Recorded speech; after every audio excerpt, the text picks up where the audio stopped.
नमस्कार, crime 24 live news channel में आपका स्वागत है और मैं हूं आपके साथ ममता दुबे। चलिए लेकर चलते हूं आज के कुछ खास खबरों की तरफ। गुजरात प्रदेश जिला गिर सोमनाथ जिले के हेडक्वार्टर वेरावल में राज्यपाल आचार्य देवव्रत की अध्यक्षता में श्री सोमनाथ संस्कृत विश्वविद्यालय का 18वां दीक्षांत समारोह आयोजित हुआ। राज्यपाल आचार्य देवव्रत: भोग अपने आप में साधन है, साध्य नहीं। भारत ने अपनी ज्ञान विरासत के माध्यम से दुनिया को ऐसा ज्ञान दिखाया है। प्राचीन ज्ञान प्राप्त करने का मार्ग संस्कृत से होकर गुजरता है। ऋषियों ने वस्तुओं के अस्तित्व न होने को पहले ही जान लिया था। विद्यार्थी अपने अर्जित ज्ञान को समाज में दीपक की तरह फैलाएं। गणेश हेगड़े को सर्वश्रेष्ठ PhD महाशोध प्रबंध पुरस्कार 2026 के लिए शोध विभूषणम से सम्मानित किया गया और स्वर्गीय मणिशंकर जीवनराम पंड्या को राशि से सम्मानित किया गया। हरिप्रसाद यादव राय बोबड़े को Shrimati Saraswatiben Jayantilal Bhatt Sanskrit scholar 2026 award. Graduation ceremony में कुल 902 स्टूडेंट्स को डिग्री और सर्टिफिकेट के साथ 25 गोल्ड मेडल और 06 सिल्वर मेडल दिए गए। गवर्नर और गणमान्य लोगों ने 3 वॉल्यूम का विमोचन किया। गिर सोमनाथ जिले के हेडक्वार्टर वेरावल में मौजूद सोमनाथ संस्कृत यूनिवर्सिटी का 18वां ग्रेजुएशन सेरेमनी संस्कृत यूनिवर्सिटी के चांसलर आचार्य देवव्रत की अध्यक्षता में राजेंद्र भुवन रोड पर यूनिवर्सिटी कैंपस में हुआ। गुजरात की इकलौती संस्कृत यूनिवर्सिटी जो पिछले 20 सालों से मॉडर्न पीढ़ी में भारतीय संस्कृति, संस्कृत और परंपराओं को सिखा रही है कि स्टूडेंट्स को संबोधित करते हुए गवर्नर आचार्य देवव्रत ने कहा कि जब पूरी दुनिया मौज मस्ती के लिए मौजूद चीजों की रिसर्च में डूबी हुई है, तब भारतीय अध्यात्म और ज्ञान ने कई साल पहले आत्मा और के जरिए ईश्वर का रास्ता दिखाया था। गवर्नर ने कहा कि हम जो इतिहास पढ़ते हैं वह बाहर के लोगों ने लिखा है। आज हमारे ऋषियों और मुनियों ने भारत के पुराने मूल्यों और संस्कृति को जिस तरह बताया है उसे जीवन में उतारना बहुत जरूरी है। हमारे इतिहास को तोड़ मरोड़ कर पेश किया गया। नतीजा ये हुआ कि आज माता पिता अपने बच्चों को विदेश में पढ़ने भेजने में गर्व महसूस करते हैं, लेकिन एक समय था जब दुनिया भर से लोग ज्ञान पाने के लिए भारत आते थे, जो उस समय भारत की महानता को दिखाता है। यही वजह है कि उस समय भारत को विश्वगुरु कहा जाता था। पुराने समय में भारत 22 तरह के विज्ञानों में माहिर था। महर्षि चरक और सुश्रुत समेत ऋषियों ने कई तरह की रिसर्च करके जो ज्ञान हासिल किया था उसे आज मॉडर्न साइंस छू भी नहीं पाया है। भारत का ये ज्ञान वेदों और उपनिषदों के ज्ञान से मिला है। ऋषियों ने पहाड़ों और गुफाओं में बैठकर और ज्ञान निकालकर जो ज्ञान हासिल किया वही ईश्वरीय ज्ञान जैसा है। ये ज्ञान संस्कृत भाषा के जरिए मिला है।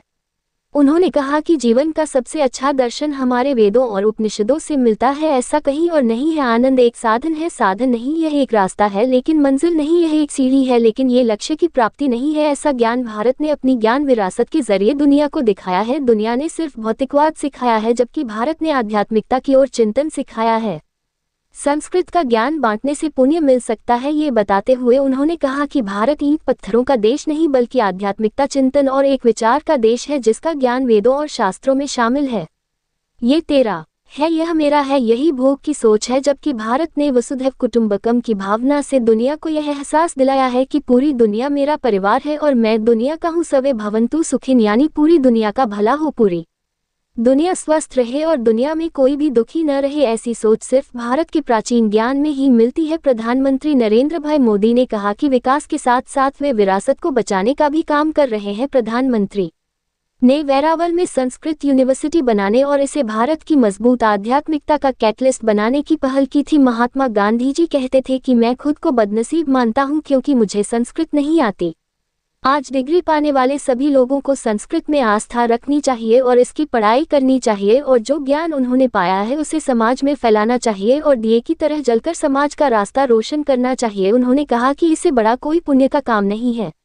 आज जो रिसर्च शब्द चलन में है वह भी ऋषि शब्द का ही बिगड़ा हुआ रूप है। भारत का हर ऋषि रिसर्च स्कॉलर था। इसके बिना मीमांसा न्याय शास्त्र पर इतनी रिसर्च मुमकिन नहीं है। इन सभी शास्त्रों में ज्ञान का बहुत बड़ा खजाना है। भारत ने दुनिया को एक आध्यात्मिक दर्शन दिया है कि धर्म, अर्थ और काम से मोक्ष पाया जा सकता है। आज की शिक्षा में शरीर तो दिखता है लेकिन उसके अंदर की आत्मा का ज्ञान नहीं होता। भारतीय ऋषियों और मुनियों ने अपनी रिसर्च और चिंतन से आत्मा से परमात्मा तक का रास्ता दिखाया है। ये सारा ज्ञान संस्कृत भाषा में ही है, तो अगर भाषा ही खत्म हो जाएगी तो ये किताब कौन पढ़ेगा। सोमनाथ संस्कृत यूनिवर्सिटी भारतीय परंपरा के इस ज्ञान को फिर से जिंदा करने और समाज तक पहुंचाने का अनोखा काम कर रही है, जिसके लिए उन्होंने यूनिवर्सिटी और फैकल्टी को बधाई दी। संस्कृत यूनिवर्सिटी के vice chancellor prof Sukant Kumar Senapati ने यूनिवर्सिटी की उपलब्धियों के बारे में बताते हुए कहा कि संस्कृत यूनिवर्सिटी में स्टूडेंट्स को इस तरह से तैयार किया जा रहा है जो एक विकसित भारत के निर्माण की नींव का पत्थर साबित हो। उन्होंने आगे कहा कि वेरावल के शहरवासी भी संस्कृत बोले। इस दिशा में संस्कृत संवाद क्लासेस के जरिए लगातार प्रचार प्रसार का काम किया जा रहा है। यूनिवर्सिटी क्वालिटी सुधार, शास्त्रों की पढ़ाई और ट्रेनिंग और स्पोर्ट्स समेत multi dimensional extra curricular activities के जरिए स्टूडेंट्स की स्किल्स को डेवलप करके उनके डेवलपमेंट की दिशा में काम कर रही है। अक्षरधाम स्वामीनारायण शोध संस्थान दिल्ली के डायरेक्टर महामहोपाध्याय प्रो भद्रेश दास स्वामी ने कहा कि यह धरती वैदिक और संस्कारों के साथ साथ ज्ञान की भी धरती है, जहां संस्कृत यूनिवर्सिटी के जरिए संस्कृत का प्रचार प्रसार किया जा रहा है। स्वामी जी ने सामवेद और उपनिषदों के उदाहरणों के जरिए शिक्षा के महत्व को समझाया। इस ग्रेजुएशन सेरेमनी में स्टूडेंट्स को 25 गोल्ड मेडल और 06 सिल्वर मेडल दिए गए, जिससे कुल 31 मेडल हो गए। 18वें दीक्षांत समारोह में विश्वविद्यालय में चल रहे विभिन्न पाठ्यक्रमों में से 363 B.A. Shastri 20 B.A. B.A. Shastri शिक्षा Shastri 246 M.A. Acharya 208 P.G.D.C. A. 54 B.A. Shastri तथा 11 P.H.D. विद्यावारिधि समेत कुल 902 उपाधि प्रमाण पत्र विद्यार्थियों को प्रदान किए गए।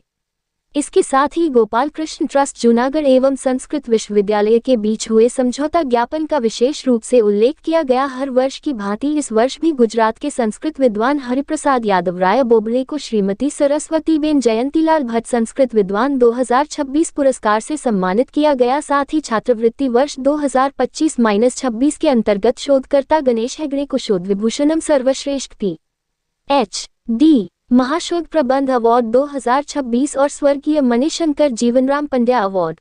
इस मौके पर गवर्नर और खास लोगों ने 3 किताबें रिलीज की। डॉक्टर खगेंद्र पात्रा की एडिटेड गौरकृष्णोदयम प्रो जयप्रकाश नारायण द्विवेदी की एडिटेड न्याय दर्शन के सिद्धांत एवं लोकधर्म और डॉक्टर हरीश कुमार की एडिटेड भारतीय ज्ञान परंपरा में वैदिक यज्ञ चिकित्सा। इस समारोह में गुजरात स्टेट संस्कृत बोर्ड के chairman Himanjay Paliwal, Veraval Patan joint municipal president Pallaviben Jani, Delhi के लाल बहादुर शास्त्री नेशनल संस्कृत यूनिवर्सिटी के vice chancellor prof Murli Manohar Pathak, Saurashtra university के vice chancellor prof Utpal Joshi, district collector N.V. Upadhyay, district police chief Jaydeep Singh Jadeja, जाने माने संजय भाई परमार, रजिस्ट्रार डॉक्टर महेश कुमार मेत्रा के साथ साथ यूनिवर्सिटी की एग्जीक्यूटिव काउंसिल, एकेडमिक काउंसिल के मेंबर, एफिलिएटेड कॉलेजों के प्रिंसिपल, साधु, गणमान्य लोग और स्टूडेंट्स शामिल हुए।